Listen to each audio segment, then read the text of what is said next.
નમસ્કાર વિદ્યાર્થી મિત્રો, સામાજિક વિજ્ઞાન ધોરણ 10 પ્રકરણ 15 આર્થિક વિકાસ પેજ નંબર 122 ઉપરનો જે પ્રશ્ન છે, આર્થિક પ્રવૃત્તિ અને બિન આર્થિક પ્રવૃત્તિ વચ્ચેનો તફાવત એ આજે આપણે પ્રથમ સમજવાનો છે. ટેક્સ્ટબુકની અંદર વાક્યના સ્વરૂપમાં આપેલું છે. 3 માર્ક્સમાં પૂછાય તો એ 3 મુદ્દાને તમારે વ્યવસ્થિત સમજાવવાના છે. હવે અર્થતંત્રમાં જે પ્રવૃત્તિ થાય છે, પ્રવૃત્તિને 2 વિભાગમાં વહેંચવામાં આવે છે, એક આર્થિક અને બીજું બિન આર્થિક. જે પ્રવૃત્તિનો હેતુ આવક મેળવવાનો કે ખર્ચ કરવાનો હોય એને આર્થિક પ્રવૃત્તિ કહેવાય. જે પ્રવૃત્તિનો હેતુ આવક મેળવવાનો કે ખર્ચ કરવાનો ન હોય તેને બિન આર્થિક પ્રવૃત્તિ કહેવાય છે. બીજું, આર્થિક પ્રવૃત્તિનો હેતુ વળતર કે બદલાનો હોય છે, કંઈક મેળવવા માટે, કંઈક પ્રાપ્ત કરવા માટે કરતા હોય છે. જ્યારે બિન આર્થિક પ્રવૃત્તિનો હેતુ કંઈક મેળવવાનો ન હોય પણ માત્ર શોખ માટે, મનોરંજન કે સેવાના હેતુથી કરવામાં આવે છે. ત્રીજા મુદ્દામાં ઉદાહરણ સમજાવવાનું છે. વેપારી, ખેડૂત, મજૂર, ડૉક્ટર, શિક્ષક, વકીલ આ બધાની પ્રવૃત્તિને આર્થિક પ્રવૃત્તિ કહેવાય, કારણ કે એ પ્રવૃત્તિ એટલા માટે કરે છે, વળતર મેળવવા માટે. તો બિન આર્થિક પ્રવૃત્તિમાં માતા પોતાના બાળકને ઉછેરે, સમાજ સેવક સમાજ સેવા કરે, તો આ બધાની પ્રવૃત્તિને બિન આર્થિક પ્રવૃત્તિ કહેવાય.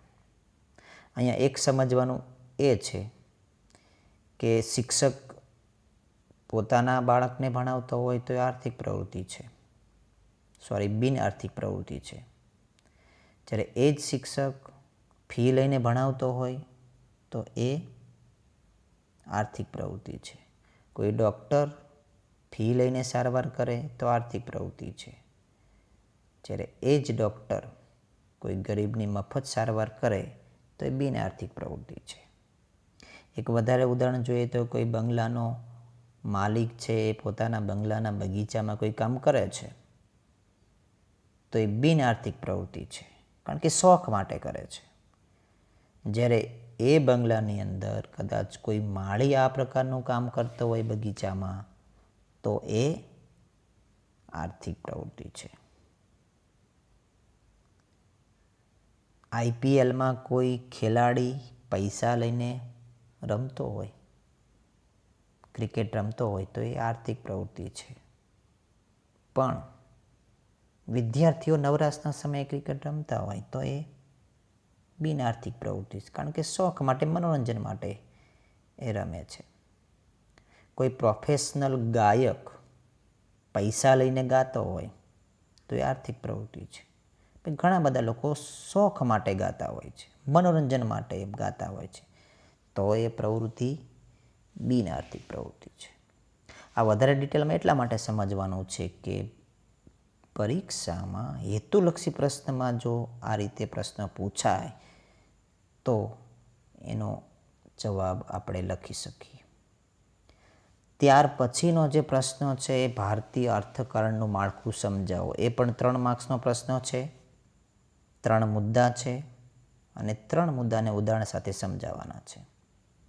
અર્થતંત્રમાં જે વિવિધ આર્થિક વ્યવસાયને 3 વિભાગમાં વહેંચવામાં આવે છે. અનેક પ્રકારની પ્રવૃત્તિ થતી હોય છે, અનેક પ્રકારના વ્યવસાય થતા હોય છે, પણ સરળતા ખાતર અભ્યાસ માટે એને 3 વિભાગમાં વહેંચવામાં આવે છે: પ્રાથમિક ક્ષેત્ર, માધ્યમિક ક્ષેત્ર અને સેવા ક્ષેત્ર. સૌથી પહેલાં સમજીએ પ્રાથમિક ક્ષેત્ર, જેને પ્રાઇમરી સેક્ટર કહેવાય. ખેતી અને ખેતી સાથે સંકળાયેલી તમામ પ્રવૃત્તિનો સમાવેશ પ્રાથમિક ક્ષેત્રમાં થાય. એટલે કે કુદરત સાથે સંકળાયેલી પ્રવૃત્તિનો સમાવેશ પ્રાથમિક ક્ષેત્રમાં થાય છે.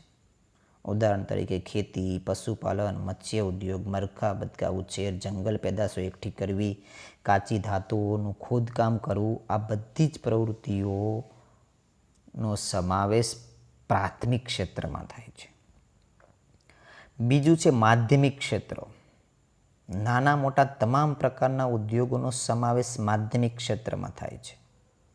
રસાયણ ઉદ્યોગ, કાગળ ઉદ્યોગ, ખાંડ ઉદ્યોગ, કાપડ ઉદ્યોગ, ઇલેક્ટ્રોનિક ઉદ્યોગ, જહાજ ઉદ્યોગ, આવા તમામ પ્રકારના જે ઉદ્યોગો છે નાના મોટા એ બધાનો સમાવેશ માધ્યમિક ક્ષેત્રમાં થાય છે. એટલે આ ક્ષેત્રને ઉદ્યોગ ક્ષેત્ર પણ કહે છે, સેકન્ડરી ક્ષેત્ર પણ કહેવાય છે. ટાંકણીથી લઈને મોટા યંત્રો બનાવવાના તમામ કારખાના, તમામ ઉદ્યોગોનો સમાવેશ માધ્યમિક ક્ષેત્રમાં થાય.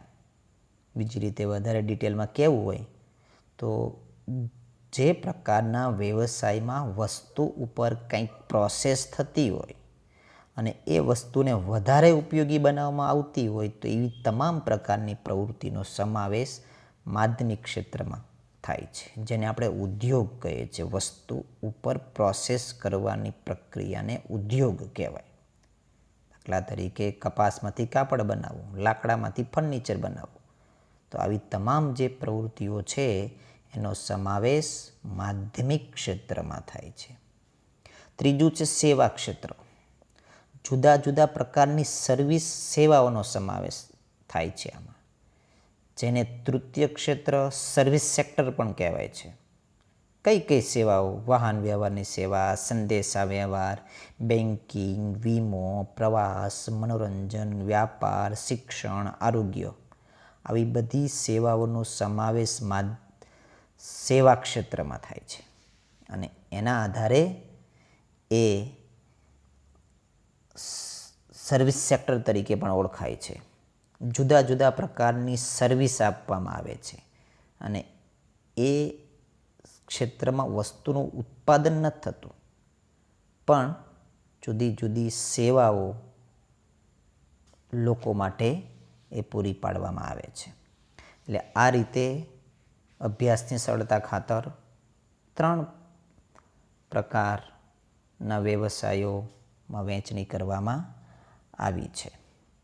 હવે અહીંયા એક સમજવાનું એ છે હેતુલક્ષી પ્રશ્ન માટે કે ઉદાહરણ તરીકે નીચેનામાંથી કઈ પ્રવૃત્તિ સેવા ક્ષેત્રમાં આવે, કઈ પ્રવૃત્તિ સેવા ક્ષેત્રમાં કે માધ્યમિક ક્ષેત્રમાં ન આવે એવું પૂછાય તો એના માટે કેટલાક આપણે ઉદાહરણો લઈએ. દાખલા તરીકે અમૂલ ડેરીની જે પ્રવૃત્તિ છે એ માધ્યમિક ક્ષેત્રમાં આવે. કેમ? દૂધમાંથી જુદી જુદી વસ્તુઓ બનાવે છે. એવી જ રીતે વોડાફોન, આઈડિયા, એરટેલ, આ કંપનીઓ છે એ સંદેશા વ્યવહારની સેવા આપે છે, તો એની પ્રવૃત્તિ સેવા ક્ષેત્રમાં આવશે. સેમસંગ છે, નોકિયા છે, એની પ્રવૃત્તિ માધ્યમિક ક્ષેત્રમાં આવશે. કેમ? એ તમને પહેલી નજરે લાગે કે એ સેવા ક્ષેત્રમાં છે, કારણ કે સંદેશા વ્યવહારમાં ઉપયોગ થાય છે. પણ નોકિયા અને સેમસંગ એ વસ્તુનું ઉત્પાદન કરે છે, ફોનનું પ્રોડક્શન કરે છે, એટલે એની પ્રવૃત્તિનો સમાવેશ શેમાં થશે? માધ્યમિક ક્ષેત્રમાં થશે. આ ભેદ સમજવાનો છે. બીજું એક પેજ નંબર 122 ઉપર છેલ્લે જે પેરેગ્રાફ આપ્યો છે એ એક સમજવાનો છે કે કોઈ પણ દેશનો જેમ જેમ વિકાસ થતો જાય એમ પ્રાથમિક ક્ષેત્રનું મહત્ત્વ ઘટતું જાય છે, સેવા ક્ષેત્ર અને માધ્યમિક ક્ષેત્રનું મહત્ત્વ વધતું જાય છે. ભારતમાં પણ આવું થઈ રહ્યું છે. ભારતનો જેમ જેમ વિકાસ થતો જાય છે એમ તમે જુઓ પ્રાથમિક ક્ષેત્રનું મહત્ત્વ સેવા ક્ષેત્ર અને માધ્યમિક ક્ષેત્રની તુલનાએ ઘટતું જાય છે. એટલે કે હવે શું થાય છે કે સેવા ક્ષેત્ર અને માધ્યમિક ક્ષેત્રનો વિકાસ વધતો જાય છે. એટલે રોજગારી અને રાષ્ટ્રીય આવક માટે હવે આધાર ખેતી ઉપર રાખવો પડતો નથી. લોકોને હવે સેવા ક્ષેત્ર અને માધ્યમિક ક્ષેત્રમાંથી રોજગારી મળી રહે છે. એટલે આ એક ખાસ વાક્ય યાદ રાખવાનું છે.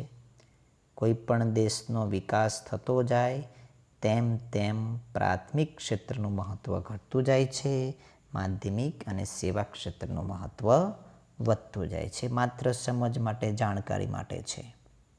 જો આ 3 માર્ક્સમાં પ્રશ્ન પૂછાય તો આ છેલ્લો પેરેગ્રાફ લખવાનો નથી. ત્રીજો પ્રશ્ન છે ઉત્પાદનના સાધનોનો પરિચય આપો. એ પણ 3 માર્ક્સનો પ્રશ્ન છે. 4 મુદ્દા છે. અલગ પણ પૂછાય 2 માર્ક્સમાં. જુદા જુદા પ્રકારની જે પ્રવૃત્તિઓ છે, ખાસ કરીને ઉદ્યોગો, તે ઉદ્યોગોમાં અનેક પ્રકારની વસ્તુઓનો ઉપયોગ થાય છે. કાચો માલ, કુદરતી સંપત્તિ, શ્રમિકો, ઓજારો, હથિયારો, આ બધા સાધનોને ઉત્પાદનના સાધનો કહેવાય. આ સાધનો વગર ઉત્પાદન થતું નથી. હવે અર્થશાસ્ત્રમાં અભ્યાસની સરળતા ખાતર આવા સાધનોને 4 વિભાગમાં વહેંચવામાં આવ્યા છે: જમીન, મૂડી, શ્રમ અને નિયોજન. ઉત્પાદનના બધા સાધનો આ 4માં સમાવેશ થઈ જાય છે. સૌથી પહેલું સાધન છે જમીન.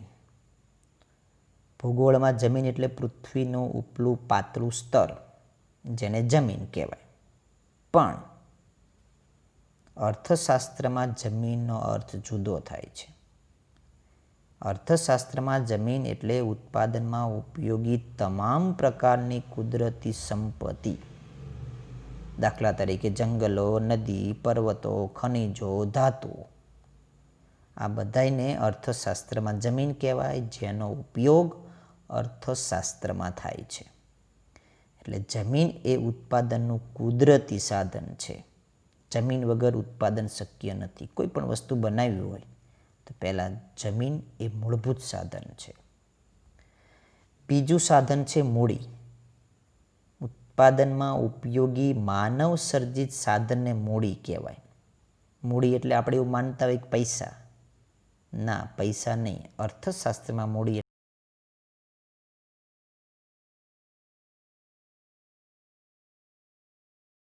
મકાનો, આ બધાનો સમાવેશ મૂડીમાં થાય છે. ખેડૂત માટે ટ્રેક્ટર અને હળ એ મૂડી છે. કોઈ ઉદ્યોગો માટે એની જે મશીનરી છે એ મૂડી છે. એટલે ઉત્પાદનમાં ઉપયોગી માનવ સર્જિત સાધનને મૂડી કહેવાય, કારણ કે એ માનવીએ બનાવેલું છે. ત્રીજું છે શ્રમ. શ્રમ કરનારને શ્રમિક કહેવાય. વળતરની અપેક્ષાએ, ભૌતિક વળતરની અપેક્ષાએ કરવામાં આવતું કોઈ પણ શારીરિક કે માનસિક કાર્યને શ્રમ કહેવાય. શ્રમ એટલે મજૂર નહીં. શિક્ષક, ડૉક્ટર, વકીલ વગેરે શ્રમિકો છે, કારણ કે વળતર માટે કાર્ય કરે છે. આગળ આપણે જોયું, બદલા માટે કાર્ય કરે છે. અને શારીરિક કાર્ય એટલે શરીર દ્વારા કામ થતું હોય. ખેડૂત છે, મજૂર છે, એ શારીરિક કાર્ય કરે છે. ડૉક્ટર, શિક્ષક, વકીલે માનસિક કાર્ય કરે છે. એટલે વકીલે શ્રમિક કહેવાય, શિક્ષક પણ શ્રમિક કહેવાય છે.